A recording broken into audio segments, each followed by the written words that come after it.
It's HF Pod. How you guys doing? Doing great. How are you guys doing? Pretty good. A little tired, but I'm good. How are you, RJ? I'm good. I'm good. I'm not on like day 6 of show raging like you. I know, not everybody can do it, RJ, but I try my best. I know. I know. You're You doing are great. good at it though. You have that like energy Thanks. that can handle it and that like I don't know if like inside you're like God, I don't want to go to another show, but like you exude that vibe. Thank you. Yep. No, I'm excited to go tonight. And yeah, there's something about it. Acoustic music just hits me right. And, you know, Arevalo is kind of like emo. It's just like you're all in your feelings the whole time. It's great. Hmm. Is very feelings heavy. It's that Yeah. that corner of Goose just like expanded to the whole show. I'm like, why are we crying all the time? But it's good. It's good. Like, we need to cry. Men need to cry. There's a lot of men in the room the last 2 nights crying. It's good for us. It's good for A lot of society. Yeah. vibes. A lot of Yeah. vibes. I mean, I'm all about it. I think it's good. Yeah. Okay. So fish news first. Well, here's the fish news. There's Brian's going to Mexico. They're going to play in Mexico. Then they're going to play the Sphere, and then they're going to play a festival later. We don't know anything else. Does that about cover Right. it? Nothing else. I Yeah. think But we that should covers find it. out soon, right? Yeah. This is the time. It's the And time. Yeah. guys, I got to start planning my summer. Like it is almost I the end of know. winter. I need a 4-month runway to get this all going. Same. All right. So that's our fish news. I want to tell everyone who is going to be in Burlington, Vermont, or wants to be in Burlington, Vermont on March 1st and 2nd. We have these shows with the band Reprise, their first shows ever. Maiden Voyage, Burlington, Vermont at Nectar's. It's going to be great. They're going to play a full fish show each night, and I know what shows they are because I'm the one who chose them. So if you like them, then you can give me a lot of praise. Okay, so one more thing, Brian.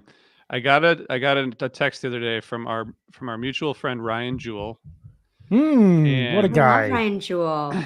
great dude. And he we were just chatting, and he mentioned that he's I think he was like touring and doing a bunch of stuff, and he's back. I think he's home for a while, and he was like, "Hey, if you know any friends or family who needs any music lessons, let me know."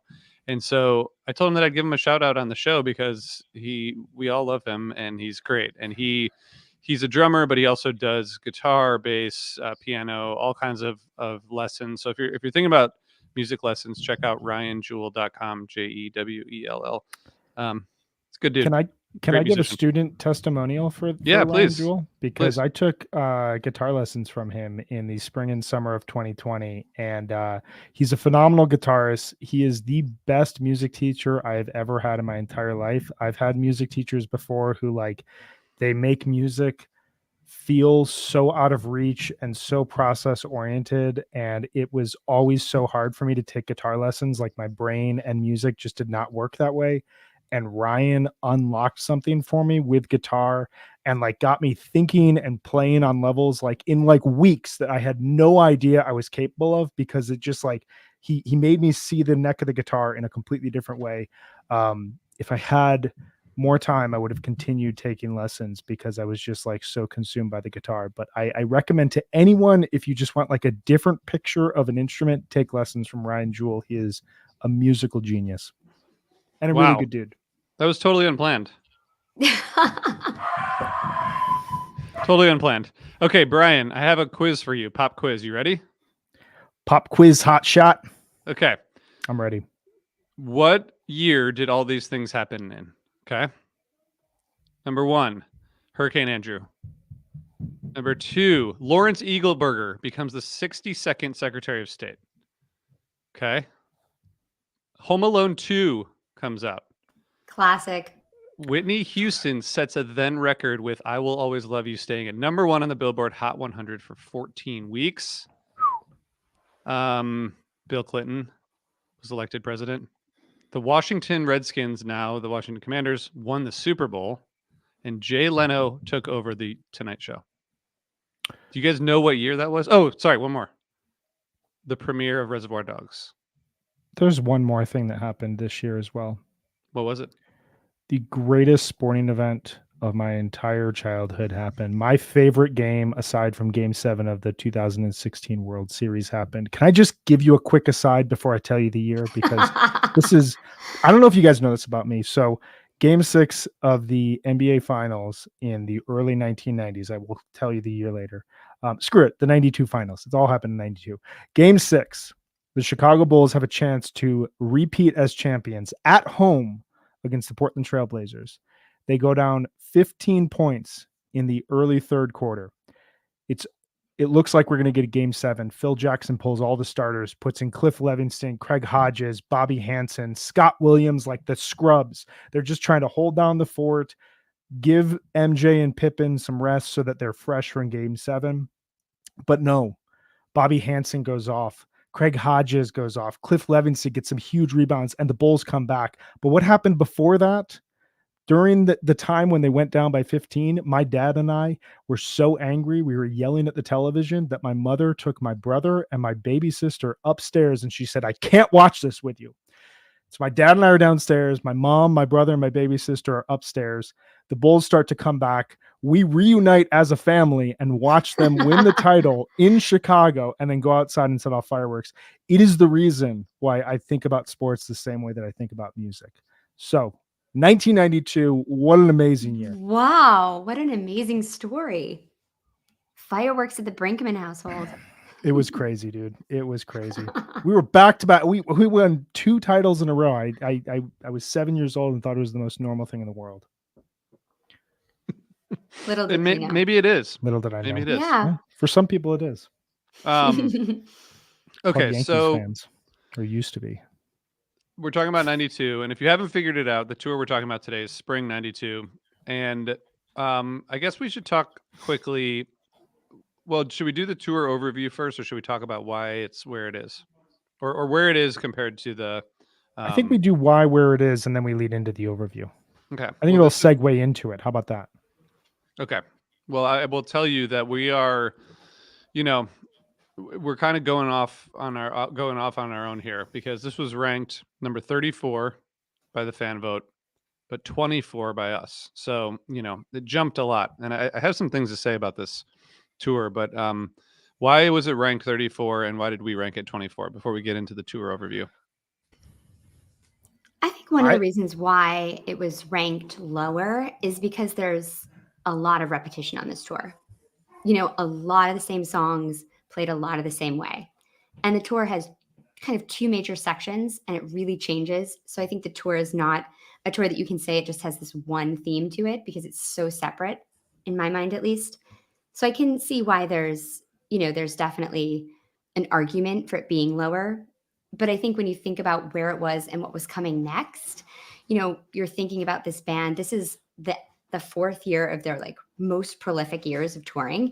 And so they've really been working, and this is their last year. They're not going to play amphitheaters, but they know that's coming. They're going to spend this next summer doing all of the prep, like touring with Violent Femmes and Santana and learning how to do amphitheaters. And this is the last time that they're going to do a tour before that prep. So they know that they're really working on building audience connection. And also once they've kind of settled that and gotten out west, and they can kind of stretch out a little bit and are playing smaller shows, then they start to just totally go turn inward and get into their improv and really think about how they can communicate as a band and get weird and psychedelic. And it's, to me, this tour is so interesting because it does change so much throughout it. But listening to the tour as a big piece, I mean, there's 54 shows. It definitely feels like there's a lot of the same, especially in the first, month and a half. Brian, can I ask a question just that you can address or not address in your response to what Megan's saying? I guess, is this tour more about what it represents than it is about the music?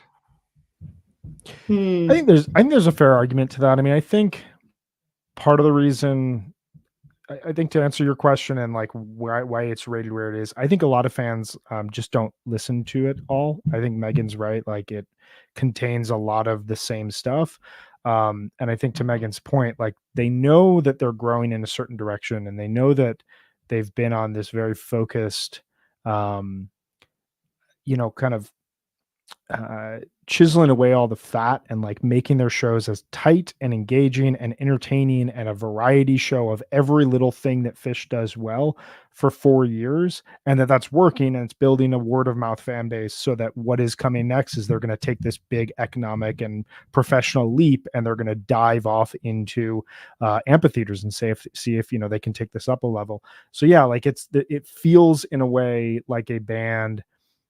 It almost reminds me, I texted you guys this, but it reminds me of like a small business that knows it's about to take this leap, and they got to like standardize processes, and they got to make sure that things can get to like scale. So it's like a very exciting time, but it's also the time where you're like, do we have all the organizational tools in place to actually do this for real?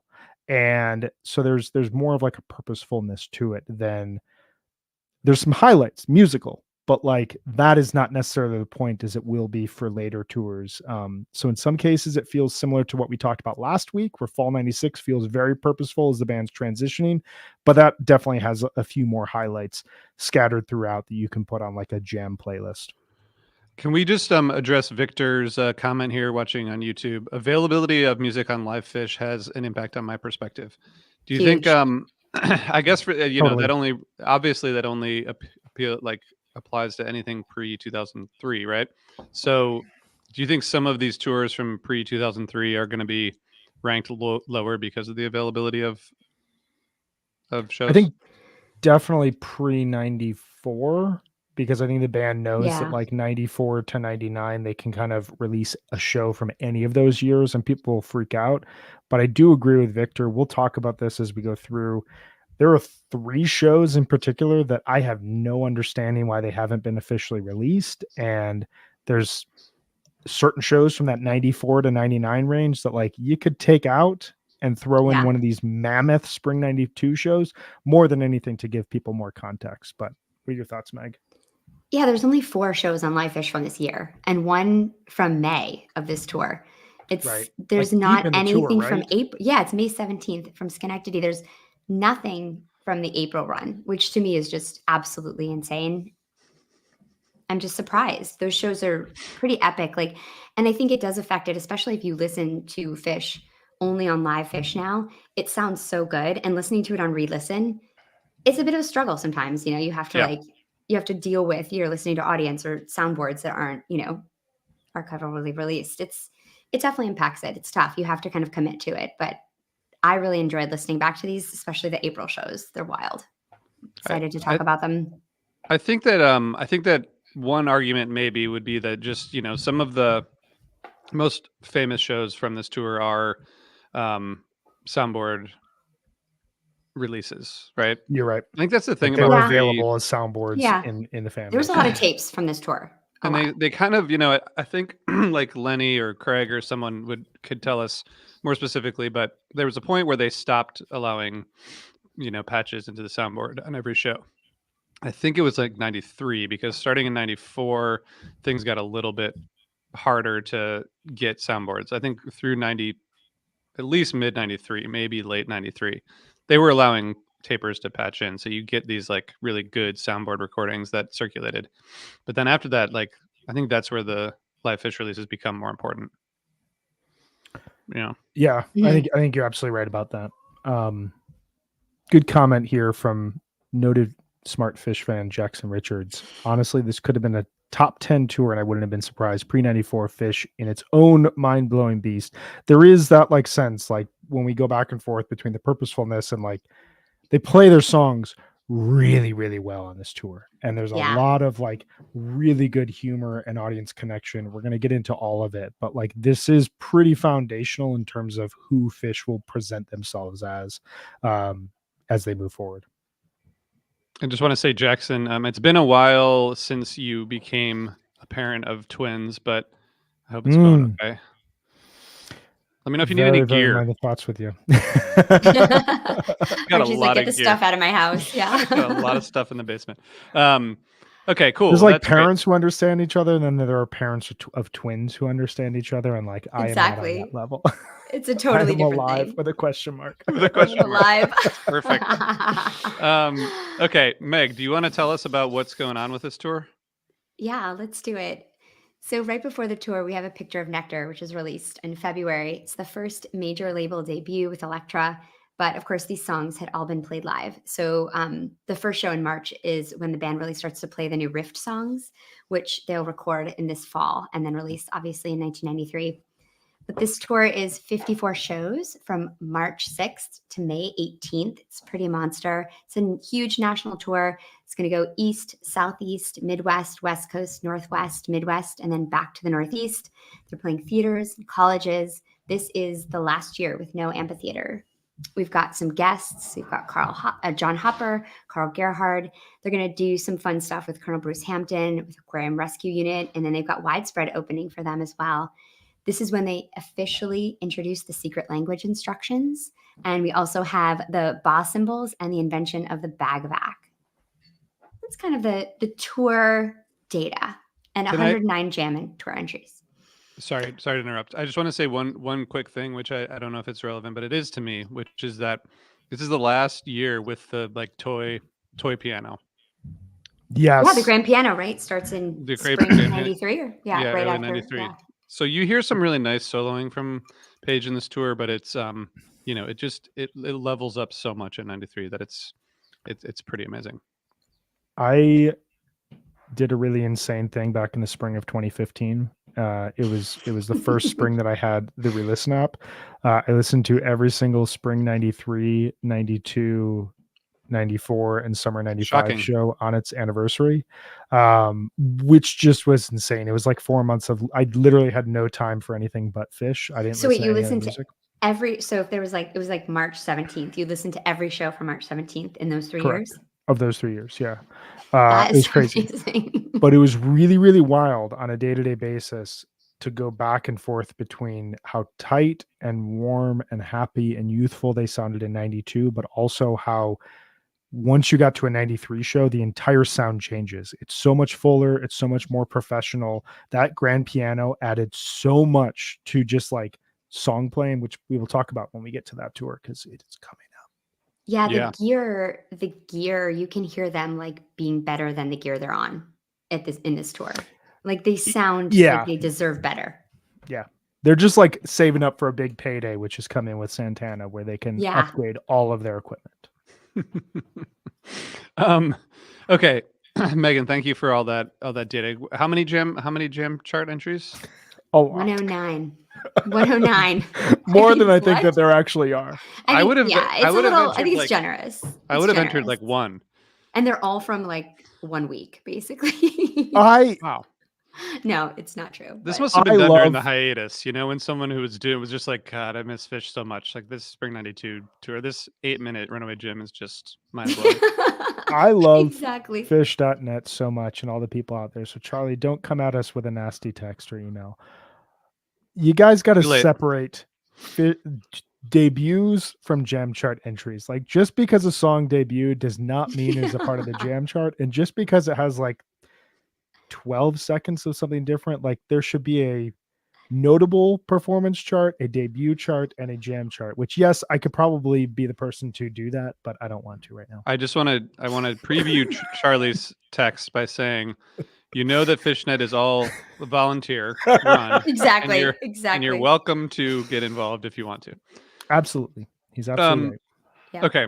So let's talk quickly just about the kind of our theme. So I guess the big theme really is like, on the 416 show, Trey says this is our first time in Southern California. And then like that kind of changes the whole tour. I mean, we talked about Fall 96 last week, and I felt like there were, as I mentioned, like a few turning points in Fall 96. But here there's at least one big one when they get to California. So my theme or question is like, what do you think happened? I mean, is it just that they were out in California and California allows you to just smoke a lot of weed and relax, or what do you think happened? I want to hear your thoughts, Meg, before I go. Whenever I think about this tour, I think that March seems to be really about like the connection with the audience. They're playing for crowds that they know them. And so they're doing tons of secret language, tons of jokes, so much banter. It's kind of like giving the audience what they want and also playing just super precise, really playful, really tight, really fast. Like there's just this contained feeling to it of like, this is what we do. This is how we do it the best we can. And we're fun and we're silly and we're like, there's a lot of like Zappa energy. And then in April, it's like they just seem to kind of like let loose of the reins and they turn into themselves. They're playing really small venues and they're not probably they don't realize they're being like watched as much, I think. I think the stakes feel lower out there and it's just so interesting watching them kind of just like start to really just let loose in their jamming and like listen to each other and go new places and they start doing less silliness, less like secret language. And the beginning of the month in April, the jamming is like really shreddy and fast and energetic and like almost jazzy. And by the end, it's really more exploratory and melodic and playing with dissonance. And it's just interesting hearing that change. And I think, yeah, it has to do with the pressure being released a little bit. And probably, they're listening to a lot of Nirvana. They're getting cool. They're smoking Humboldt weed. It's like, it's heady. It's like heady out west. I think it's similar to kind of how they felt when they went to Colorado in 88. It's just like this place they can kind of like relax and try new things. That's my take. I think that's really, really astute. I think that, yeah, they're playing to these very friendly crowds and they get a lot of confidence. And then they do this thing that this move that Phish makes, where once they get out where people aren't paying attention, suddenly they just take it up a level and they feel a little bit more confident and a little bit more comfortable. Justin Bruce notes, a tour that starts on one side of the country, goes to the other, and comes back is mind-blowing in the best way. They will do 2 more of these. They will do this in spring 93 and the spring summer 94 tour, and then they will never do this again. Every other tour is either confined to a region, as we see a lot here in 3.0 and 4.0, or will start on one side of the country and go to the other. So the idea of like looping back around, and they know by the time they get to those mid-April shows out in California, like, this is it. We are starting the journey back home, and now they're going to come back and within 3 weeks be playing for those same people that they played for in March, but they're now playing at another level. Like, you just hear all of those things happening all together. Also, California rules. True. It's great. I don't know why I ever left. It's one of the things. Every time I go there, I'm like, I want to move here. I don't care how much it costs to live here. I want to live here. I think the thing is, when you live there, then you do care how much it costs to live there. That's part of it. True. Okay, so 90. How many jam chart entries? 109. 109. Yeah, but some of them are really like 7 minutes. Like the song is 7 minutes. It's on the jam chart. I mean, unbelievable. Unbelievable. Yeah. Okay. Well, I mean, are we going to should we get straight into this? Because I think we need to get into this. So, okay, I guess I don't want to steal anyone's thunder, but I think I just want to say that this was one of the notable things to me about this tour is that it has the first great Phish jam. Yes. The first great Phish jam. And if anyone wants to argue with me, that's totally fine. I mean, there's like You Enjoy Myself, jams that are fine. There's some I guess like maybe like that Whipping Post from like 1986 or something. But this is really like, the 421 tweezer is the first great Phish jam, right into Tila. Yes. And that show, which we can talk about, is just really great from the start. But that jam, I think, is the jam of the tour, if not the year. But what do you? I'm sure you both liked that jam. So what do you or do you agree with that take? And what do you think about that jam? Yeah, I wasn't even going to bring that jam to the table because I just knew one of us was going to. Exactly. Because this is, akin to the Denver Ghost for that era. What's up, Neil? Yes, hey, jam Neil. Of the year. Ryan Storm, when we do the 1992 jam bracket, get ready, baby. A lot of 8-minute runaway jams we got to sit through. No. To me, the simplest way to put it is you hear Mike and Trey just completely lock in on a riff that sounds unlike anything that they've played within a jam. A lot of tweezers around this era are very kind of angular rock, like they just like peak in this like it's like a lot of just like side note, that is our second episode in a row where one of us has tried to vocal jam the style of music that Phish played, which I think that we should keep going. Who did it last time? Megan? You did it last time. Oh, I did. You both did it for I think I did 96. something. Yeah. Yeah. Great. But anyway, that's our vocal jam contribution for the episode. It's too bad. Tweez. They lock in on this like very this like very beautiful but really weird riff, and they play it around each other, and then they disorient it and like distort it and like take it off in this like totally different direction. And that is a move that Phish will make over and over and over again. Like that is their bread and butter throughout 93, 94 and parts of 95. And you literally hear them, like if you listen to the entire tour, there are some good jams leading up to this point, but there is nothing like this moment until it happens. And to your other point, RJ, there are some great 80s jams. I will stand the 11/23/85 whipping post until I'm blue in the face. The 7/23/88 curtain width into Dave's Energy Guide. Oh my God. But like there is almost nothing like this in Phish history until this point, and this will impact all of their jamming going forward. Jam of the year. Yeah, for sure. Joty. It's such an important version, and it's, this is like the beginning of Tweezers, like the jam vehicle of all time. It's exciting. That too. Yeah. This like line in the sand. Yeah. This person, first time commenter, JM Hart, says the stakes are so high. Hey, Jonathan. Cultivating new territory is massively daring, and the sense of no one looking is real. Yeah. That's it. It's just, I don't think we talked specifically about that, but I mean, it is their first time in California. And you look at some of these dates, which we'll talk about, and some of these cities where they go on to play dozens of shows since then.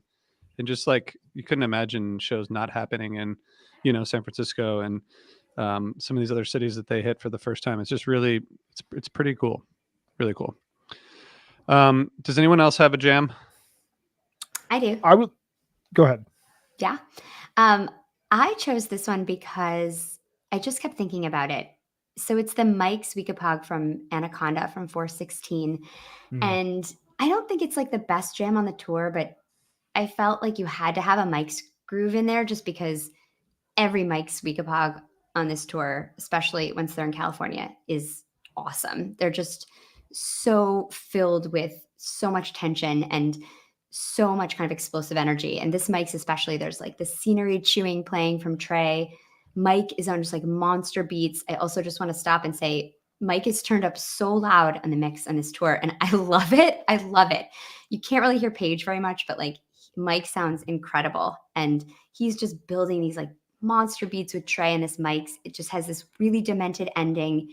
And the Weekapog is so interesting. You hear them messing with the structure of the song, and Trey playing some really super delicate notes, like just a few minutes in, similar to that tweezer that's going to come later at 421. It's just, they get really quiet and delicate in Weekapog, which is so interesting that they're going to do that. They dance around the melody a lot, and then they have a fantastic jam, and they have a perfect peak and back into Weekapog. And for me, it's just, I was texting with you both about this song. Weekapog to me is just, and maybe because I've kind of forgotten about what 92 Weekapogs were like, but it's always just a song that just like caps off the end of Mike's groove. It's just that party, that celebration, that fun. To me, a bit of a throwaway. Like, okay, we know we're going to get like a big celebratory moment and it's over.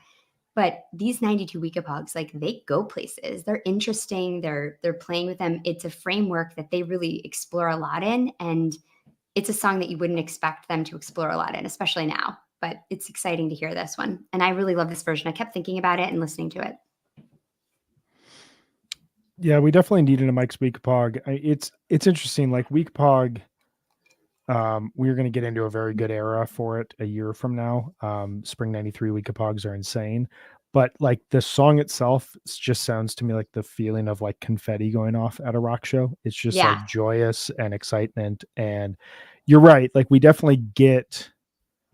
It definitely, in a lot of eras, feels like, okay, Mike's groove is over. Even in like 95, when there were killer Mike songs going into Weekapog, sometimes Weekapog felt like an afterthought. obviously some amazing versions around that, but like it does feel like that joyful celebratory moment.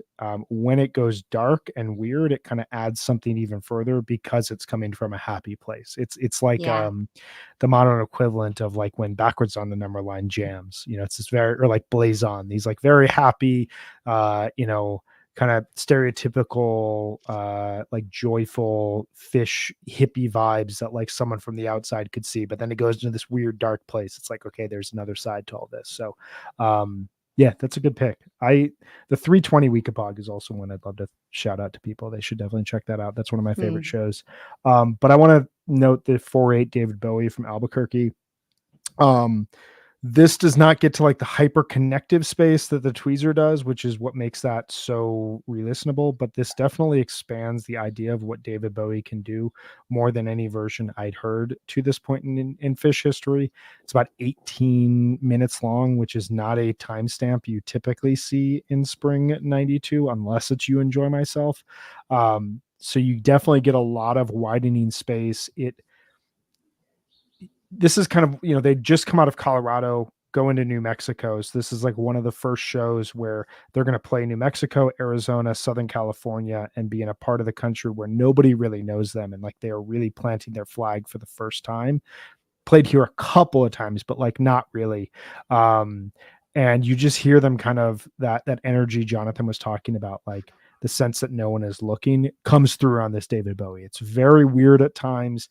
You hear hints of 1993, 1994 in there, a little bit of darkness, but still that the comfort zone is humor. And so there's a lot of like really hilarious moments within the jam and a lot of moves that they're going to make within the jam that are less like, let's dive deep into this, unknown kind of dark terrain and see where that goes, and more, let's like balance out darkness and light so that we don't lose the audience totally. And that kind of fear of what will happen when we totally go off into the unknown and we abandon humor and the jam is just like all this musical experiment is something they haven't really done before and something they're going to do a lot more. Yeah, that's a good call. And David Bowie's are kind of a mixed bag pre 93, Yeah. Yeah. It's but kind of really utilized the way it is now, where it's like a set closer that just Yeah. rocks. And this is the first one that's like, whoa, we can do something more. Like we would kill for this version today. Yeah, no, I'd take a 92 Bowie over a 23 Bowie.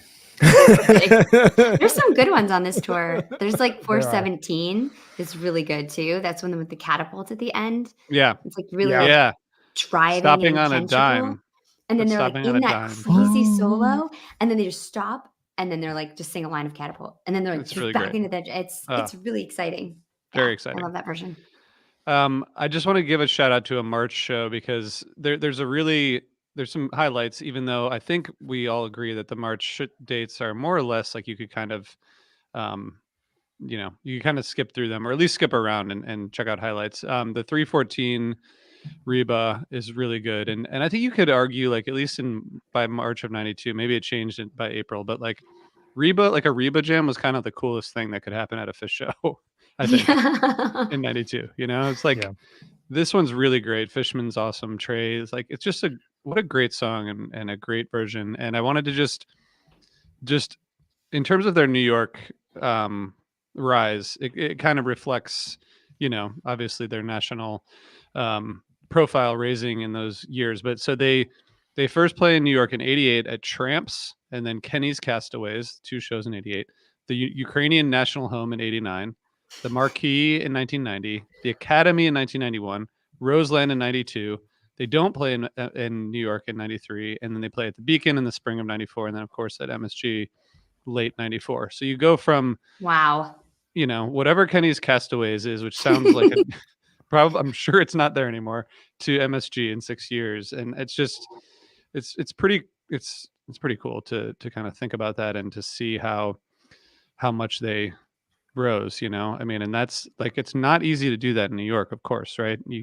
And 6 years later they're vying for ears. Yeah. It's amazing. I just want to quickly Kenny's Castaways was called a Dusty and Dim New York music club that closed its doors in 2012. It looks like a Wow, really 2012, it, like, lasted a little bit. That's yeah, it sounds like a bar at, like, a beach. I don't understand. it does. It really does. It looks like a pretty cool inside like the anyway, we could go, we could go through and do a video or photo tour of Kenny's Castaways like we did for in the past, but I don't think we have time for that because we're not even talking about Kenny's Castaways. Really. Um um all right. RJ's the one, So by the way, who sent us, like, the text before, like, "We have to keep the show on track. We've got a time limit today," and here he Now we're is talking wanting about to do venues that the band didn't even play. and not even in 92. Unbelievable. all right. Did we go through our two jams or did I just do two jams? I think we did. Do Uh, we wanna do some honorable mentions? Brian's probably got a list. I got a list. He's got I a got a list. little bit of list I'd like to share. Want to throw out the 313 Run Like an Antelope and Big Black Furry Creature from Mars Yes. mashup. This ends the first set in Providence. This is very much a jam chart entry. Antelope gets really weird. Big Black Furry Creature from Mars. This is kind of what I was talking about with like the Bowie and why that tweezer is so monumental, because like this antelope gets very strange and could just abandon antelope, and rather than fully abandon it, they segue into Big Black Furry Creature from Mars. And this is kind of a move It's we're going to wild. hear basically up until um summer 95, when they kind of abandon the idea of the segue within a jam. Like this is kind of Mm. what Phish is going to be doing. You think about those summer 94 mashup sets, or like the Roxy second set, or how the Bomb Factory like goes from tweezer into Sparks back into tweezer, all these things, the Antelope from Tinley Park 93. This is kind of an early version of that, where we're going to take two songs, blend them together within a jam, and it's just fun to hear like as they're developing here. The 418 Hood, I think, should get a shout out. It goes into a very, very beautiful Linus and Lucy jam that I highly recommend people listening to if they have not. And then the 5-2 David Bowie, which goes into another humor move, the band crew football theme song. Did you guys listen to this at all? This is really ridiculous. In the middle of the jam, it gets like very heavy metal and dark, and Trey starts chanting band football theme song, and like the place just is going wild. And then they like make it very light and pretty and airy, and he sings crew football theme song. It's just like hilarious stuff that like would never happen today, but is so fishy. There's so much of that on on this tour. Like the show I'm going to talk about is my favorite show. Is like there's like a million times when they go in and out of songs and like making jokes with each other. It's just Yeah. it's wild. It's still so fun. It's just so silly. It shows that like comedy is like its own form of improvisation. Like when people are like really funny back and forth with each other, there's like a contagious aspect to that. And Yeah. these guys know each other. Like they're going to translate this into deeper, weirder, more experimental, darker music in coming years. But like now the way to communicate is through humor. And these guys think they are fucking hilarious. The entire tour, you get the sense that Trey thinks he's the funniest person on the planet. Totally.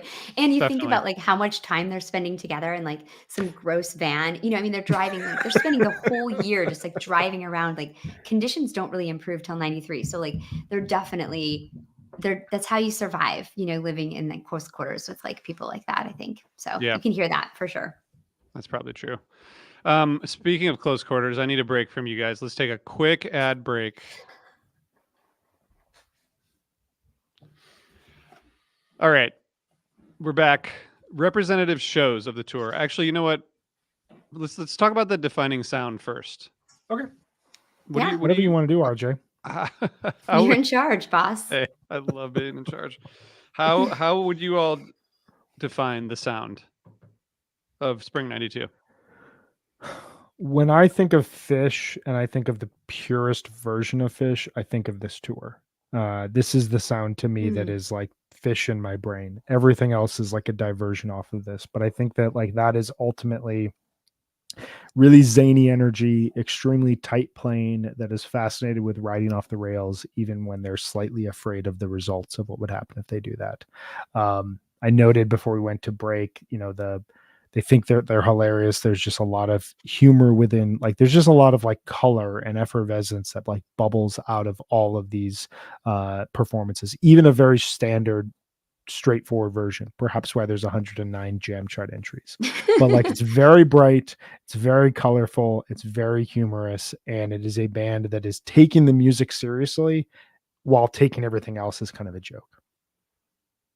Yeah, I like that. To me, it's like tight and fast in the first part of the tour, and then really playful and exploratory once they hit California. Yeah. I noticed the difference in those two kind of the two tours, if as it were. Like Trey is playing, I think the 91 and 92 are known as like the time when you're getting like the most precise and fast playing from everyone, you know. That's kind of like you Mhm. guys were saying.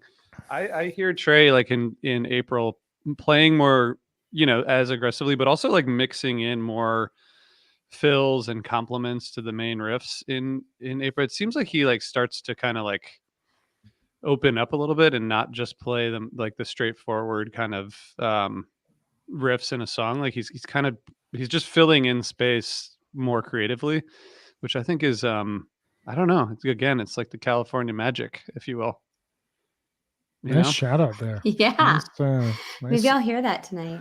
yeah, Maybe. nice advertising for the world tour, Array Below. World tour. Yeah, the world tour. Uh um okay. Don't your two don't miss shows of the year. Or I'm one gonna for let you now. guys go first. Yeah, I'm gonna let you guys go first because I want to. I have a. I think that there are two we have to mention. I want to give you guys the chance to do it. Oh God, I hope I get one of them. Okay, so the show that I picked as my one don't miss show of the tour is 421, the Eureka show. I just feel like Yep. it has to be said. You know, I think that whole run is so important to listen to, but this show is so heady. It's like at a fairgrounds. It's the smallest show on the tour. It's in Humboldt County. And if you were around in the 90s, Humboldt County was like, that was the headiest place there was. That was where all the weed came from.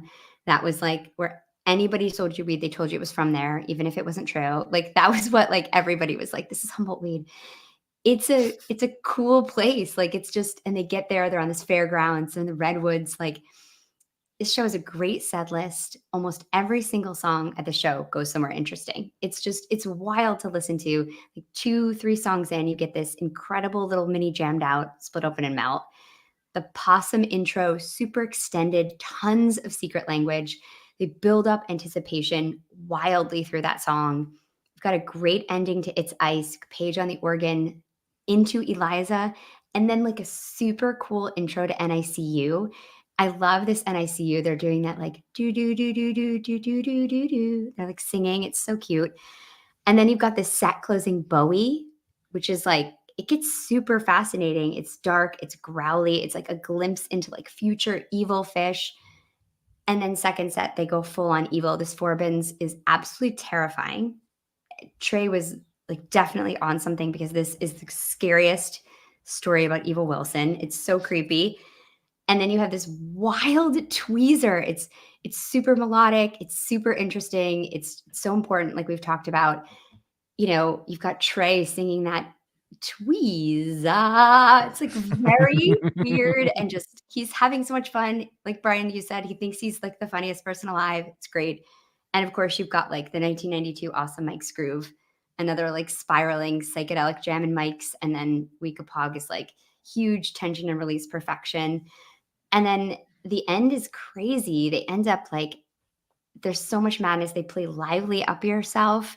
Trey's on drums, Fish is on the bass, Mike is on guitar, and then Mike plays the vacuum. Like, come on. First Like, and only. Mike, right? First and The only first lively and up yourself. only. Like, and the first time and only time that Wow. Mike plays the vacuum. And like just knowing who Mike Gordon is now, like his like Ken doll Mike, can you imagine him like getting up and playing the fucking vacuum? Like, that's hilarious. Nope. Not That's happening. just it's not happening. It's so wild. I mean, he would have like way too many like scarves on for that now, but like I just imagine him like I'm trying to imagine like The who the scarf would Mike definitely get caught in the it would vacuum. definitely It'd be get like a sucked huge up. deal. His shoes would get scuffed. It just wouldn't work. But like, you know, there's just like this freedom that I feel like is in this show that's just intoxicating. And it's if people haven't listened to it, or haven't in a while, you must. I just want to just to add to that, Megan. We talked about the tweezers earlier, but the show is so like energetic and hot from the start. In Uncle Pen, which is God, the yeah. second Yeah. song, Trey's like vocalizing over the notes while he's playing. You know, he's like, Yeah. and you're like, what are Exactly. you doing? He's so into it, and so like, you know, they were definitely on in general. I agree. Maybe on drugs Yeah, too. this show has that sense of have you guys been to Humboldt County? No.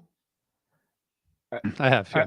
Yeah, I imagine you had because you lived in San Francisco. It's like actually a scary place. It I is. spent a month in October 2012 trimming marijuana on a weed farm, to which I was paid I didn't know this.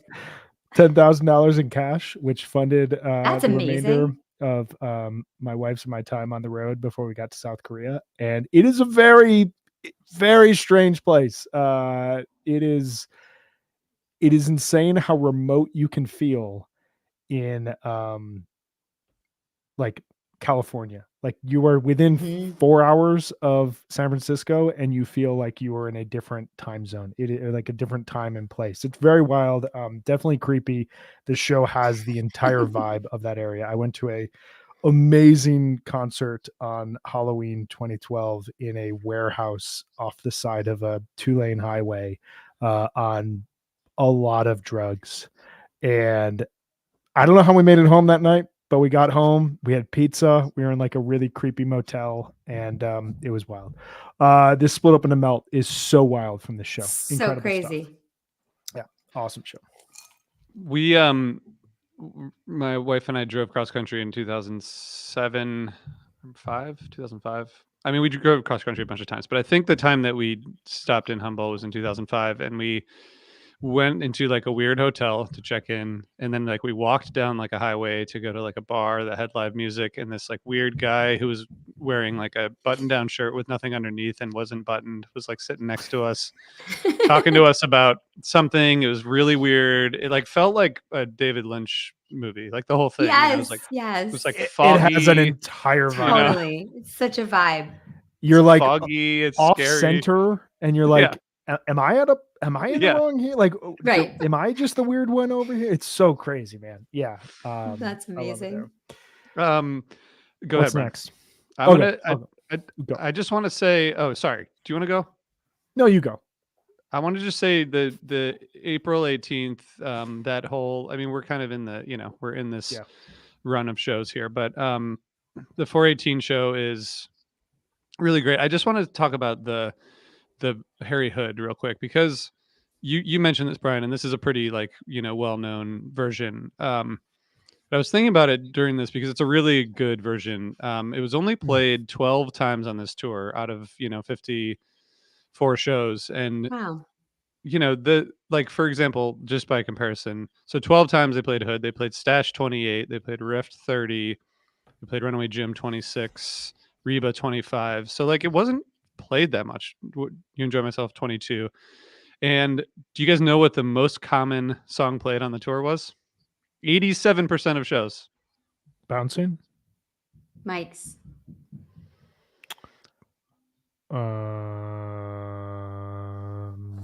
Has to be a riff song? Dun, dun, dun, dun, dun, dun, dun, dun, Cold as dun. ice. Oh, of course, Cold of as course. ice. Cold as ice. 47 times. No. Wow. Well, that was like Yeah. the new Hold Your Head Up music, right? Or, Yeah, and yeah. and it doesn't even on you know, David Steinberg's, he doesn't even count the you know, in and out as He counts two. them as So one. it's one. So it's anyway. The Hood was just not that common in this tour, but when they played it, I think all the versions were really good, but this one was great. That whole show is just, again, really great. A lot of squirt gun breaks. Oh yes. Just really great show. Yeah. The first Mind Left Body happened in the middle of It's Ice in the first set of that show. All right, my strategy slightly backfired here, so we're going to have to mention another show, but I'm going to have to mention a show in the meantime because this is the show that is near and dear to my heart. This is my favorite show from spring 1992, and I think it is a very representative show. We have to give some shout out to March here, and March 20th from the Broome County Forum. I just want to read this first set for you guys because these things don't happen anymore. And I remember getting this tape and just being like, I may never need to listen to any other Phish again. Like, this is all of the great Phish songs in one set. Wilson, Reba, Brother, Glide, Rift, Fluffhead into Maze, The Lizards, Mound into Run Like an Antelope. Like, it's just like, at this point in Phish's history, like, they just had classic songs to play. So every show, I mean, that's one thing I love about this tour overall is like, it may be samey, but you just press play on something and it's just like one Phish hit after another and stuff that's fairly rare today. The show has an energy that, like, they're start playing Brother and Trey just randomly yells out to the crowd like, stay out of the alligator pit, and it's these kind of like references and inside jokes that he could make that would last the whole show that have no reference point outside of one, show or one venue. The Run Like an Antelope has Phish on trombone. It's got the Holy Simpsons shit. signal. Like, these were the That's first times I was crazy. hearing this. Like, yeah, it's the Reba, like, RJ, you talk about how Reba during this era of the tour, this part of the tour, like, is probably the highlight of each show. This is one of those. Like, it is a 12-minute condensed, but every single thing is just, it's so powerful. It's so, like, you listen back to it and it's, the band is fully in command and they are like figuring out little ways to get outside of the song while still staying within Reba. Really good Weekapaw groove, one of my favorites of the overall tour. Excellent Sanity, where they give the band gives the crew nicknames that they shout out at, Topher. It's just like, it's bizarre. And then in the Possum, you get a full secret language instruction. So if you want to know all of these references that the band is making from a secret language standpoint, like, this is one of those versions to go back and listen to. It just has everything. And then an encore of Lawn Boy and Fire, because sure, why not? Really, really good tape quality. I think it's a soundboard recording, but it's just, and this is a venue that the band will play 3 years from now, one of their best second sets ever. It's just, it's wild to hear who this band is in 92 versus where they'll be in 95. I love this show. And the Fluffhead is really great too. Like, really great textures and sounds and that amazing segue into Maze. Yeah, this is a really, really great show. I loved listening to this. We did like a bunch of spring 92 look backs in 1992.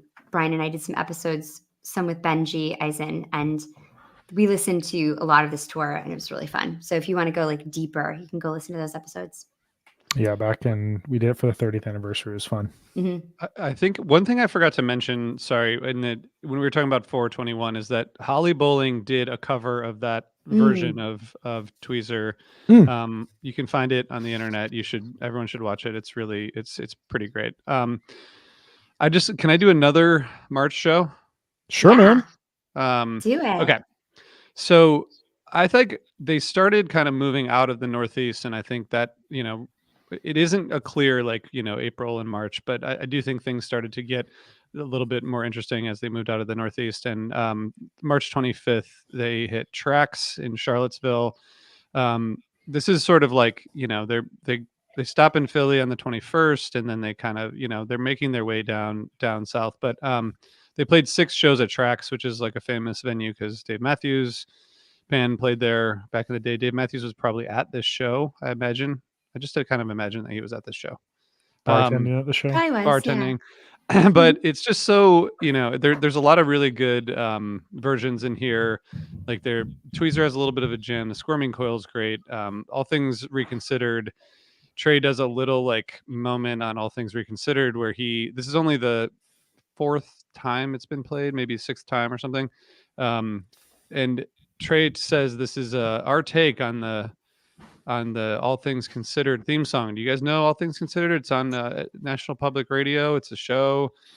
And then he was like, we mutilated this song on National Public Radio live. So here is the unmutilated version. Apparently they played it, and I kind of want to find it because it sounded like he was not happy with the way it turned out. But this is it's a fun show, and it does feel a little bit like they're kind of opening things up a little bit. But yeah, it's worth it for the All Things Reconsidered little thing. And then there's a You Enjoy Myself into Setting Sail, which Fishman sings, and the vocal jam in You Enjoy Myself seems not to have aged well, but we don't have to talk about that.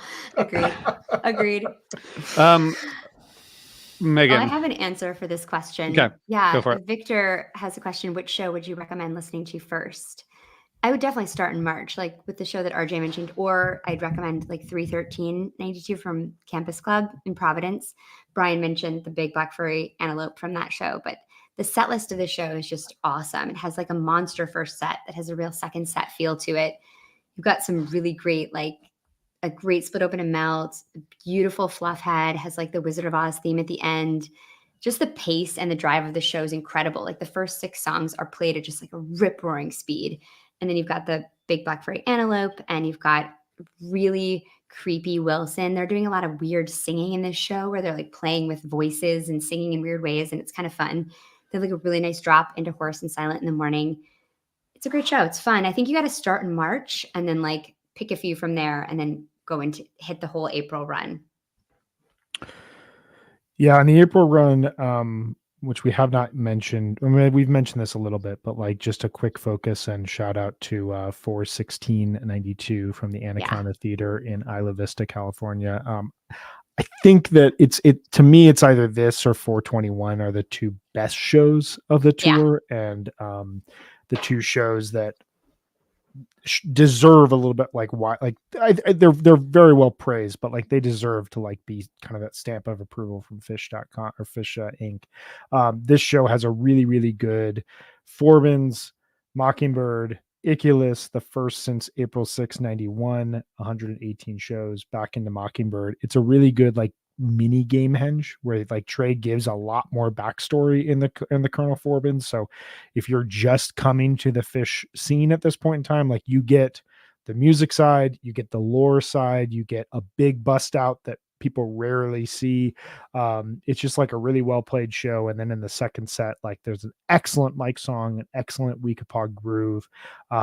It just like it has a vibe to it that like this show I think was carried over time from tapes being passed out to each other. There were really good soundboard quality tapes of this show, but it just kind of captures everything that we're talking about in terms of that shift that happened in April, where the shows went from being a little bit formulaic but still very high quality to like that energy, that curiosity, the kind of risk taking that is going to take over Phish shows starts to appear in things like 416 and 421. And this whole run from 416 to 421 is just like, I mean, as RJ mentioned, that 418 show rules.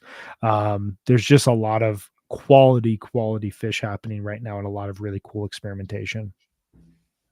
Yeah, 200 people at that show at 416. Jesus. Yeah. That's crazy. It used to be a bank. Then it was a pool horror arcade, and that's a really cool show. It's an interesting show. Mm-hmm. Yeah. Follow Me to Gamehenge was the name of the CD bootleg that circulated.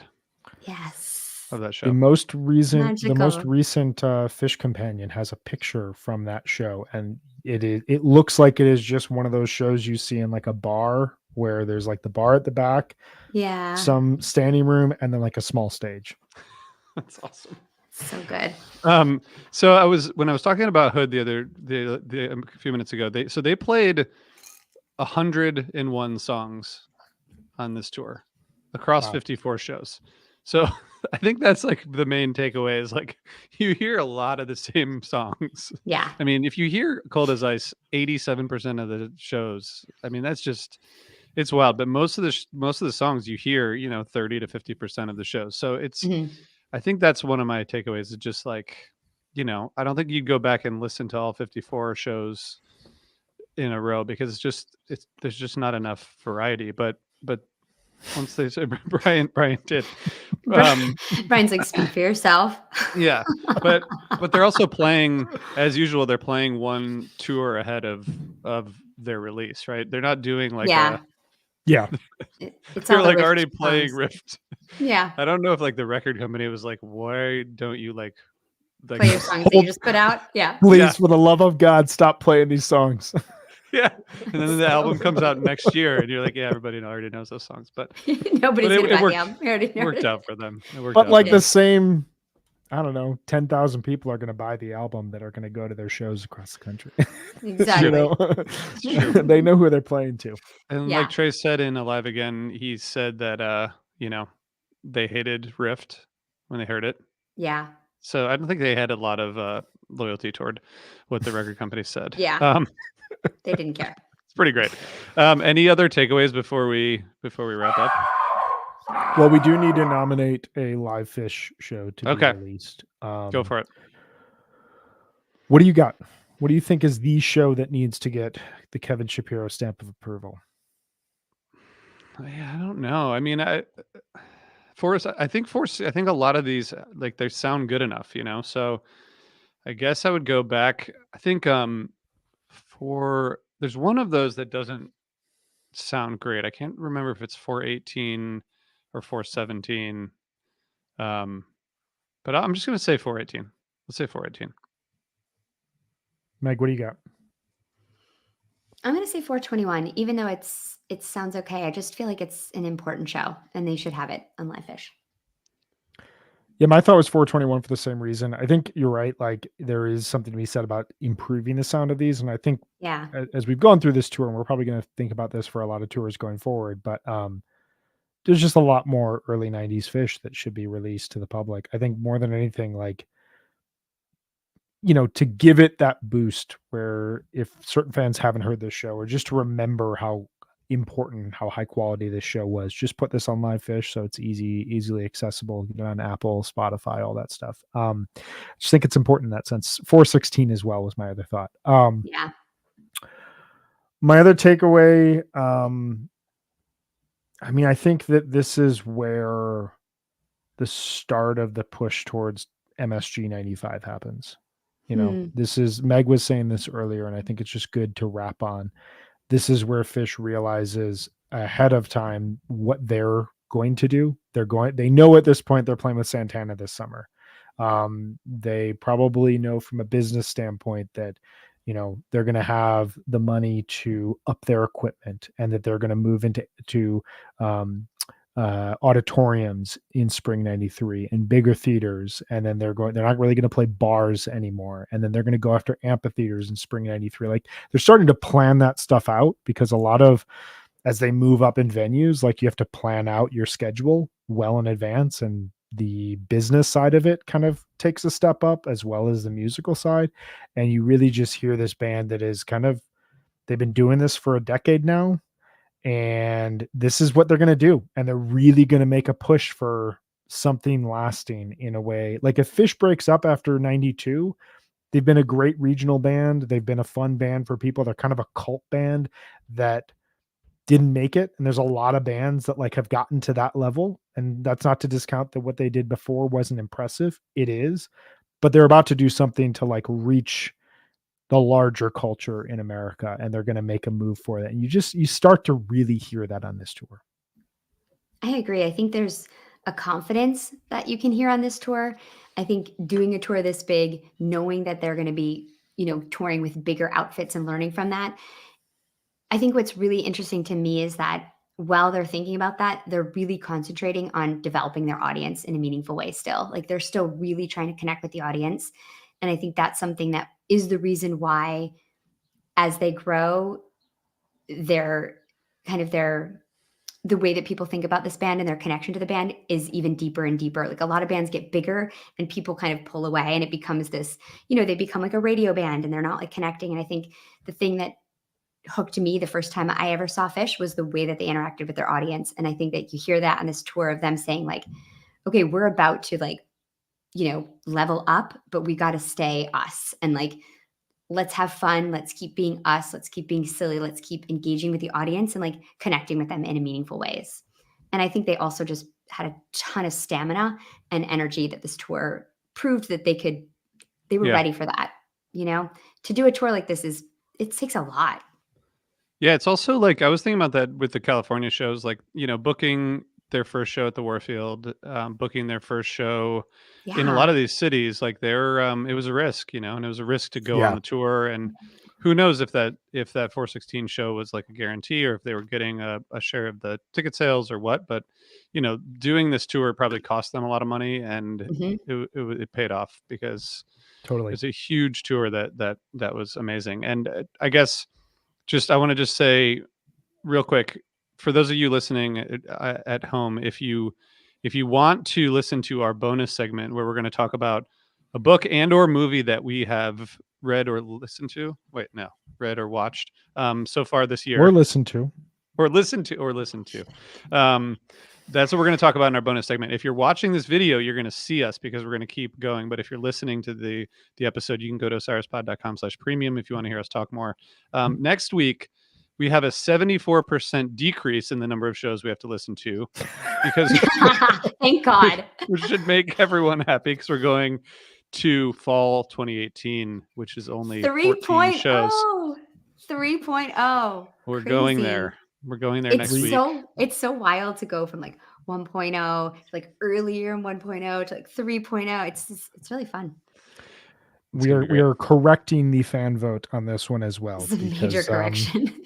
Big, almost as big of a correction as spring 1992, but it should be fun. Some really, really good jams and a lot to get into. Very cool period in Phish history. And we're going to be on Saturday morning again next week. So, if you're watching or just, we'll release the audio on Saturday as we do this week. Is there anything else before we keep going on our bonus up? I think the only thing I want to say is that I completely understand after living in this tour for a couple of weeks. There's a small segment of the Phish fan base that wishes the band never evolved past this period. And I can completely understand why. There is a truly cult endearing nature to this tour that will be lost a little bit as this band evolves and grows and brings on more fans. And there's definitely a segment of the fan base that's smaller and smaller as this time continues to go on, but wishes this was still Phish, and I get it. Like there's something about this tour that's special. Yeah, there's an insider feeling to it. There's like it's just us and them feeling, You're in on a secret. Yeah. And the band is like directly playing into that secret in a way that they will expand on and serve segments of the audience while serving the whole audience at parts of their like nowadays they do things like the Howling. That's not for everyone, but back in 1992, that everything was for everyone. Yeah, that's a good point. Well, okay. So if you are listening, we will see you next week for fall 2018. Thank you. Those of you who are watching, stick around for a second. All right, Megan and Brian, we should give a little background here because I would say that our text chain that the three of us have, we have one with Jonathan, and then we have one with the three of us because we're kind of working on this series. So we have a separate thing. I would say it's probably 95% music and movies and books, and then like 5% Phish. Because Agreed. it's like, it's actually like 70% movies, like 10% books, and then whatever the rest is. It changes though. Sometimes it's more book heavy. That's true. But I think we've been all watching more movies lately. Yeah. So 2% are movies or shows better are the where do you tap into the emotional center that you're looking for? And that is an endless debate because there's only so much time and there are so many things to consume. So many things. I know. I leave our text chain often feeling like stressed about what I can't listen to, what I don't have time to watch. If you're both gonna fucking beat me with books read this year, which is gonna happen. We're not. It's not a competition. I mean, fine, but it kind of is. I mean, at least I beat Brian in books last year, and I'm totally going to get smoked this year, and I'm so pissed about it. I'm just going to make it up in the summer. I have an edge that I will reveal in my book selection. Let's do book, movie, and show if applicable. Okay. Okay, book. I'll start with book. Tomorrow and tomorrow and tomorrow, which is really, I think it's not new, but it's based on a line from Macbeth, which I didn't know until I got to that part of the book. Sorry, spoiler alert. I didn't really know what it was about and what the title referred to. it's not. It didn't come out this year. It came out in 2022. But it's a book about two friends who basically start a video game company. They meet in college, and it's a really amazing book. One of I don't know. I've probably read like maybe 7 or 8 books over the past year that really like just were perfect, and this is one of them. So highly recommend. It's like good storytelling. It's one of those books where like 50 pages in, you don't want it to end already. You're like, I "Ugh, love that. I know this is going to end eventually, and it's going to suck. I also want to honorable mention Megan. Clara and the Sun was the first book I read this year. Really great, and I'm glad I read that. Such a strange world to think about, and probably reflects more like where the world is going than I care to think about. Yeah. You know, like That book shook me because it's so simple in this weird way. Like the way Ishiguro writes is he lets you decide what's really happening. He just like lays it out in a way that's like really economical and incredible. And to have a book about AI developing a belief system is just so fascinating. And there are movies that I've seen about that before, but that book just really, you find yourself connecting with this AI in a way that is just incredible. And you see how it makes sense that like to have something that humans designed yeah, be able to create a belief system the exact way we do. It just makes so much sense. And it also puts into like a different light our belief systems. And I love that book. I'm glad you yeah, liked it. it's crazy, crazy. That is next on my list. Nice, Yeah, I'm excited to hear what you think. Oh, Brian. What do you got?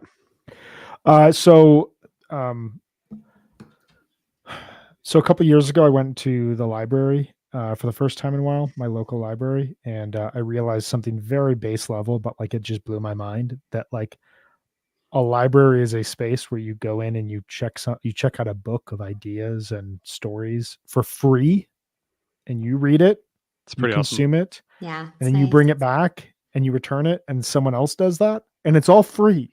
It's fucking insane. It's all free. Like, I've been what the telling fuck? you this for years. Yeah, I Like, love Brian, that you should this is just like do the your library. new.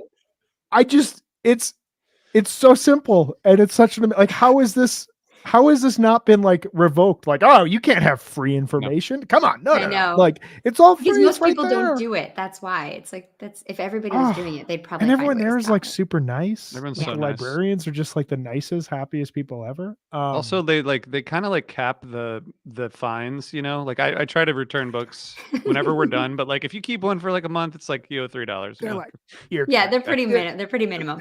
It's it fine. is like inflation proof. It's Yep. insane. Yeah. But I discovered this year that I could download books via their audio app and listen to them for free and then return them, and someone could do the same thing.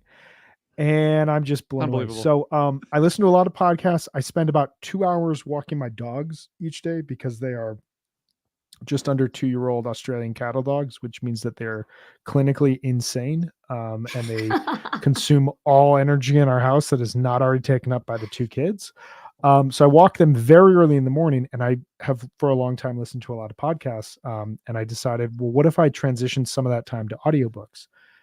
Well, lo and behold, Meg, this is why I'm probably going to consume over 20 books for the first time in years this year. Are we going to put I- an asterisk on your list or no? I note audiobook You every do? time. Okay. It's an Okay. I just audiobook want I'm to. It'll make me consuming. feel better. It will make me It feel ma- better. it is easier to consume than Yeah. it is to read a book. I admit that. But that said, I listened to this book called I Love Russia, Reporting from a Lost Country by Elena Kostyachenko, who is a journalist in her mid 30s, just a couple years younger than I am, who was born in the Soviet Union, and her childhood watched the Soviet Union crumble. And she grew up in the 1990s, which were an incredibly difficult time in Russia. When she was 12 years old, Vladimir Putin was elected, and she was drawn into journalism. And so, like, from just a biography standpoint, like she's basically lived the same timeline that I have, but this alternate reality. Whereas, like, I watched my country become so powerful and the only superpower, and like this, all the benefits from an economic standpoint coming to America in the 1990s. Obviously, we've had our challenges in the years since and are still going through them, but like it's a very differing perspective. and she writes in a very plain spoken manner. Basically, the book is a series of some of the most important stories that she's ever worked on throughout Russia. And she goes off to these very rural towns that are separated by trains and then buses and then another train and then a ferry that you have to take to get to these like islands up in northern Russia where they drill for oil. um, she focuses pretty extensively on mental health in Russia and the state of uh, uh, hospitals and whatnot throughout Russia and how they actually care for people.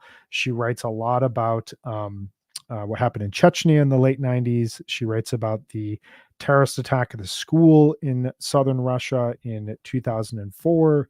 And then all the while, she's sprinkling in stories of Ukraine and of Putin taking over. And the book ends with she leaves Russia in 2022 to go to Ukraine to report on the war there.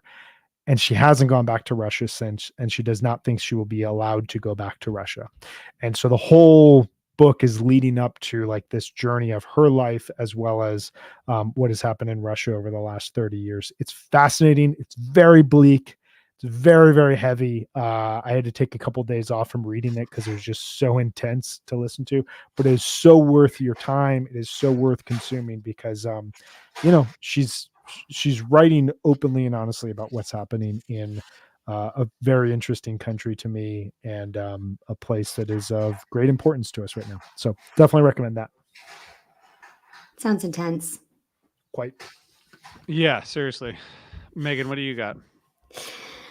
Well, we're talking about only books that we finished this year, right? Not 2023, because I read some amazing books last year, but You can I've only sneak a finished 23 in.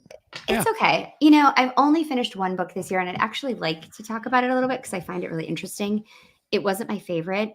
I finished The Unbearable Lightness of Being by Milan Kundera. hmm Interesting book. I think what was really interesting about this book is that so it takes place in Prague, and it's a little bit about Russia too, about when Russia invades Prague and the Czech Republic, and it talks a lot about that. But it's really about this couple, and neither of them are very memorable or particularly likable. Like I never felt a connection to either of the characters or like related to either of them, which felt hard to kind of engage with the like emotionality of the book. It wasn't a super emotional book. It has like this almost like Eastern European, like distanced feeling to explaining what's going on with them.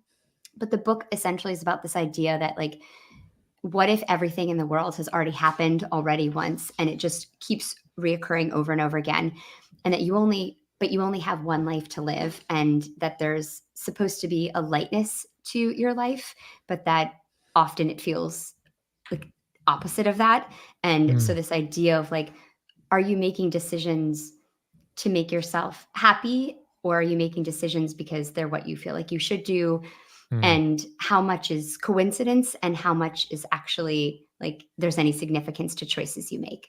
And so towards the end of the book, it gets really philosophical, and the author starts commenting on the characters and the story in a way that I find really fascinating. And that was my favorite part of the book, when he starts to kind of step away and think about why characters are doing things and what it means about them. And it's a really interesting book. And I think it's a book that I actually want to like talk to people more about, because I think I missed some of it too. But it's interesting. That's always fun. Mhm. I'm gonna can I go? Can I go to the next category? Do it. Please. I just want to talk about TV because I know you guys are too intelligent to watch TV, which is great. But This is not true. there is too sophisticated. Okay, fine. Maybe that. I'm just kidding. The This is purely a time thing, but go ahead. Agreed. the latest season of Fargo, season 5, which you take a movie and then you create several seasons of TV, and you think like, I don't know, maybe it's like run its course.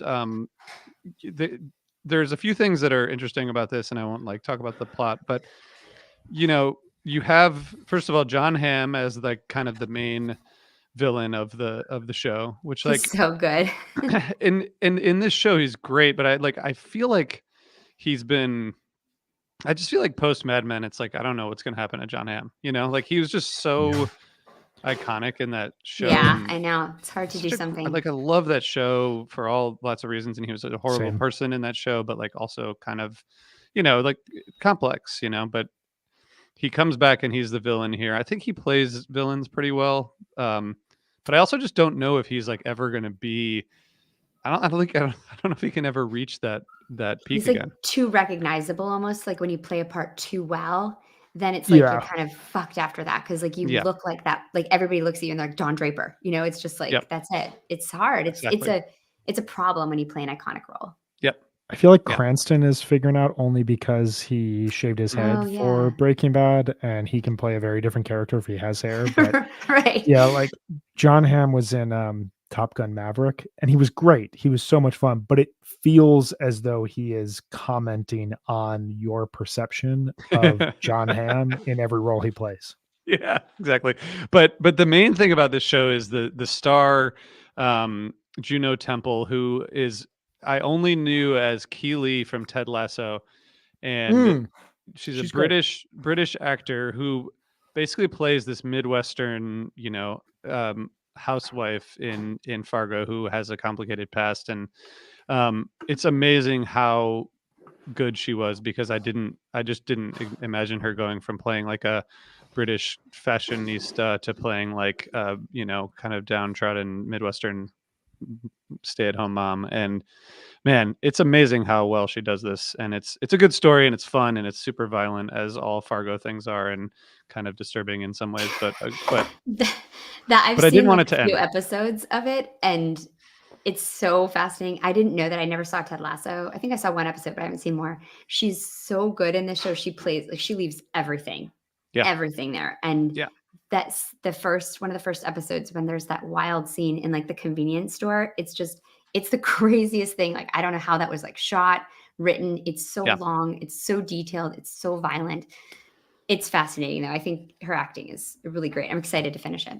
I will Really, watch really it. great. Even though I'm so sophisticated, I'll, like, step down from my perch and, like, watch TV with you, Yeah. RJ. Thank you. You could have like a monocle or something with you while Yeah, you watch it. exactly. I'll, drink my seltzer out of, like, a martini glass or Yeah, exactly. something.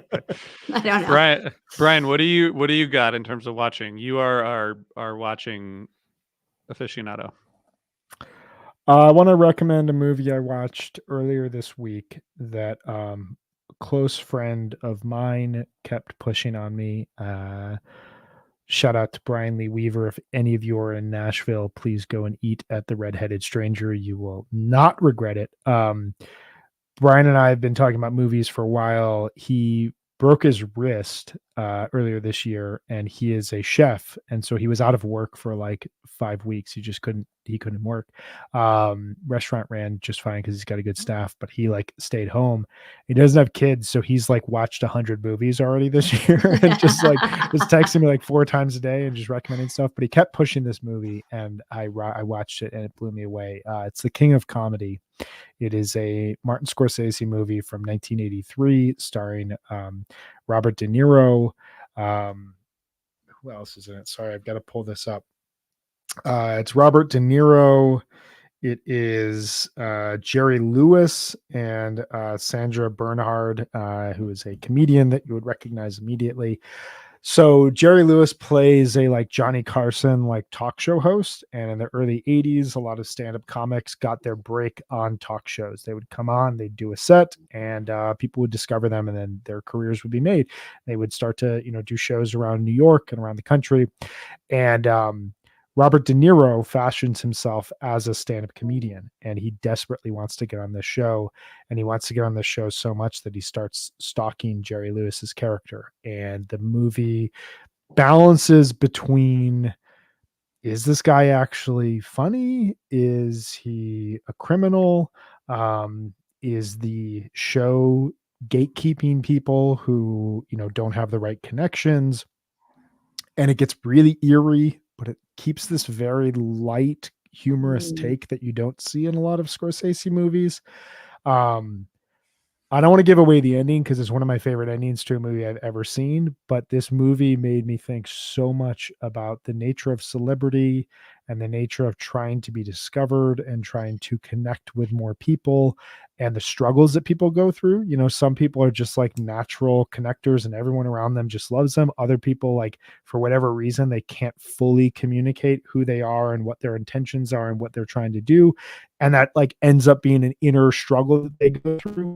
And you just see this on De Niro like throughout the entire movie. And it's a really well shot movie. It's an amazing New York City movie, and it shows New York at this very interesting breaking point where like they're coming out of this kind of like grimy, dark, dingy 70s into more money and capitals being invested and injected into New York City, and it's becoming a very different city. And it just showcases the city in a really cool way. And like I said, the ending is one of my favorite things I've ever seen in any movie. So this is also De Niro made The Deer Hunter, Raging Bull, and then this. That's And crazy. it is fucking wild. Like the way that that dude can be like a chameleon and like Yeah. shift in and out of very different roles. You see it so much here. His character he plays in Killers of the Flower Moon, you kind of see in this, that just like very, is this guy nice? Is he like telling a good joke, or is like that joke to like, is the undertone of it that I'm going to kill you and your entire family? Like there's a lot that goes back and forth with it. It's so good. So king of comedy. I cannot recommend it enough. Sounds good. Awesome. On the list. Megan, what do you got? This is kind of a weird one, but I just want to talk about it because it stayed with me. So I've been watching a lot of these older movies, and I watched this movie called Brief Encounter, and Oh it's from yeah. 1945. Yeah, it's a romantic, like British drama, and it's about this couple that meets in a train station right before World War II, and they just have like this brief encounter. She has something in her eye. He's a doctor, and he helps her take it out.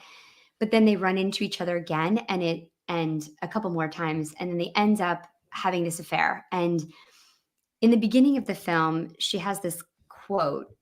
It's written by Noel Coward. It's adapted from Noel Coward, and I love his stuff. And it's it takes place a lot of the movie in her head, which is like a lot of these older movies I'm watching. It takes place like they do. It's so much like talk narration, and I love that. And so much of the acting just takes place like in her eyes, which is just like the best. But at the beginning of the movie, she says, "I didn't think such violent things could happen to normal people." And so there's this idea that like falling in love, or, you know, meeting someone that you're not supposed to, or like doing something that you're not supposed to, there's a violence to it. And they talk about that a lot. And there's just this rushed feeling to the movie. Most of it takes place at a train station or in like the shadows, or they're kind of like, there's a lot of like anxiety and tension. And it's just, to me, it was just one of those movies that I feel like was probably really important for film, because there's so many of these movies that I'm watching that are older that I see echoed in films that I watch now. And that's what I've been really enjoying doing, is like watching these older films and seeing their influence. And this movie's great. Yeah, this movie is very good.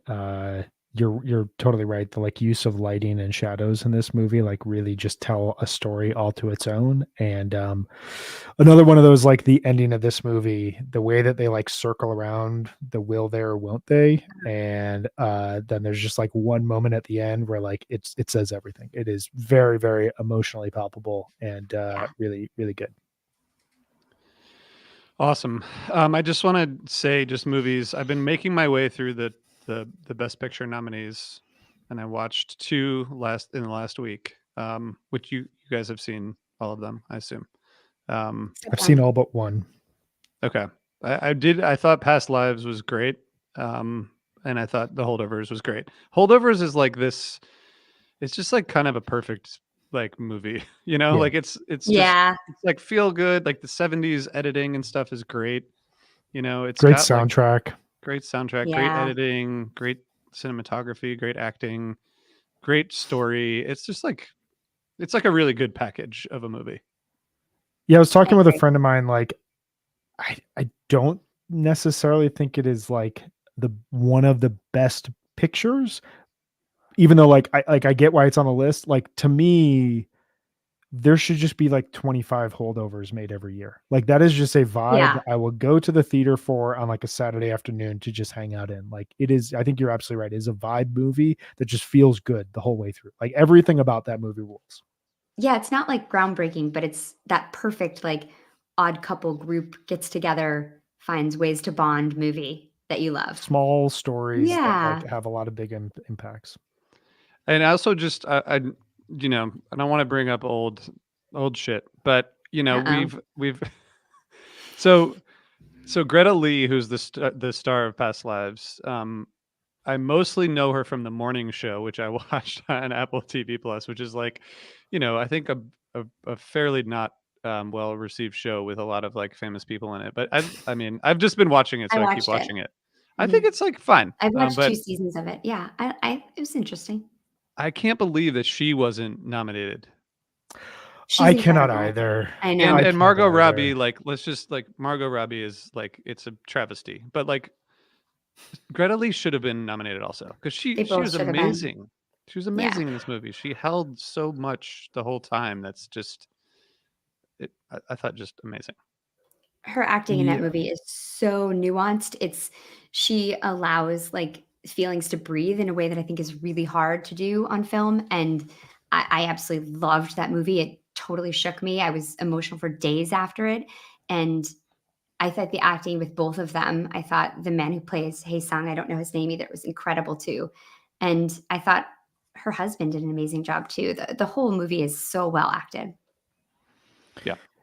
Yeah, from a movie standpoint, I mean, Past Lives is probably my favorite that I've seen of all the Mhm. best pictures. The score is done by Chris Bear and Daniel Rawson So of good. Grizzly Bear, two of my favorite artists.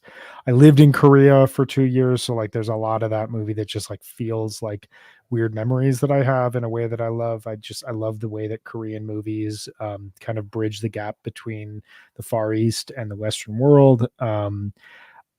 I think the best actor, best director, best actress awards should be expanded along with the best pictures, like to 7 or 8, maybe not 10, Mm. but like Greta Lee definitely deserved to be nominated. Margot Robbie deserved to be nominated. I think that they mainly got it right.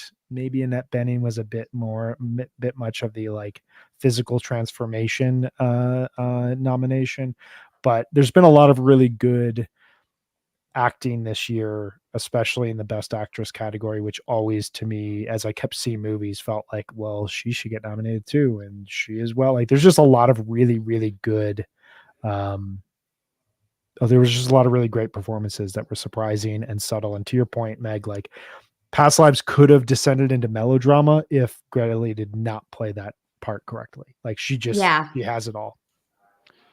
I just want to tell you Incredible guys, I'm movie. going to watch Poor Things tonight. Ooh, I can't You're wait to hear your thoughts. You know, one of my favorite you're in things for I it. saw last year. No, Oh my god. I'm Talk You're about an in excited. for amazing it. performance. Okay, sorry. One last thing I just want to tell you because we've been texting about the curse, and the curse is still kind of like so strange and weird to me. Brian, you knew that Medeski did the music, right? I had no idea. No. Yeah, yeah. So No Medeski did the way. score, like all those Wow. weird little organ things that you hear throughout the series. Okay. It's all That's John Medeski. John. Yeah. So Wow. bring it back to music, you know. I need to finish that show. I've loved everything I've watched while being utterly confounded. Nathan Fielder has a sense of humor that is right in line with mine and also like scares me how right in line with mine is. It's All right, so I'm gonna like start it. every scene you're like, oh my god, I can't believe these people are saying this, and it's like that's kind of the whole point. And I at first I was like, I don't know if I can finish this, but I did. Huge shout out to Benny Safdie, Yeah. who put in a great performance in Oppenheimer, director of Good Times and the Adam Sandler movie Uncut Gems. He is outstanding in The Curse. Oh my Can I god, throw that one movie, more? Uncut Gems, is so frustrating. Go ahead. Can I throw one more recommendation into the episode? Do it. Yes. Just one more. All right, I got 5 more. I mean, I do too. No, But go. curveball. One more for I'm both of you. going with an album. Okay. Okay. All right, Because I good. just listened to the new Brittany Howard album yesterday, which I Oh, believe is nice. called What Oh Now. yeah. I cannot recommend it enough. Absolutely mind-blowing soundscapes. I was texting with a friend yesterday, and it feels like she combined like just really bright jazz with fuzz guitar from the 70s, with R&B soul, with Owen Tricks Point Never's soundscapes, and all those things I'm into, and it's only 38 minutes. Like it's Thank like a you. 90-minute movie when you're just like, thank you, you trimmed out all the fat and gave me everything I needed, so I'm just blown away minute by minute. It is Wow. outstanding. It is a record I will be listening to throughout the entire year. If I hear 10 albums better than this year, it will have been one of the best years of music of my entire life. Like, it is such a great, I love when a record like this comes out early in the year, and it just like the bar has been set. Like, this is now the floor, and we are trying to figure out where we're going from here. And it's a very, very high floor. It's amazing stuff. I loved her record from 2019, Jamie, Yeah. and this one kind of doubles down on the weirdness of that album and Mm. expands on it. And there's layers upon layers on every song. Highly recommend. I can't wait I to got it on listen to the that. list. I'm gonna see her in 2 weeks. You're in for a show. I'm so excited. Yeah, She's ever great. since you guys Ooh. told me about her, I've just been like deep diving on her and I've gotten so into her, and I've been waiting for this album. So I'm really excited to listen to it. I'll listen to it this weekend. I got it on the list. I'm excited to listen to it too. Thank you, Brian. Okay, Megan, do you have anything else, or should we wrap it? I'm just gonna do one song. How about that? That I Yeah, can't stop listening to. I Okay, know what it so is. I know what it is. you do. Yeah, Yeah. everybody knows who knows me, but I'm obsessed with the new Waxahachie song. Her album isn't coming out till March, but her new song with MJ Liederman, Right Back to It, is an instant classic. I've played it probably 100 times. And I think this album is going to be like my Jess Williamson album from last year that I'm just going to play so much. But I think the stuff she's putting out, her album St. Cloud from a few years ago is one of my favorite albums of the past years. And I'm so excited about the music she's doing right now. And this has that perfect.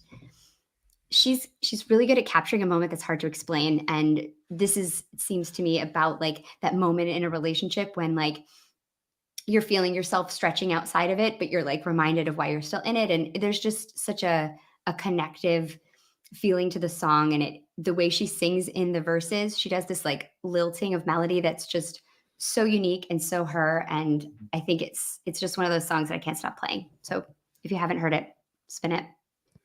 Amazing. Song. Amazing Really song. good. Shout out MJ Lindemann. Awesome, I know, awesome right? dude. He's I really love him good so on it. much. Guys, we look at this. We're so sophisticated, all of Keeps us. going. Keeps going. Keeps Yeah. going. All right, We have our 7 more books process. I We wanna talk follow it. about. It's amazing. I know. I have so many more movies. I know. I just me watched a too. horror movie for the first time, and I don't know how long. I fucking loved it. I'm not going to watch that movie. I want to. Okay, we're gonna do You this won't get me again. to. We're gonna do Midsummer, dudes. Oh my god. We're No. gonna do another bonus up like this soon.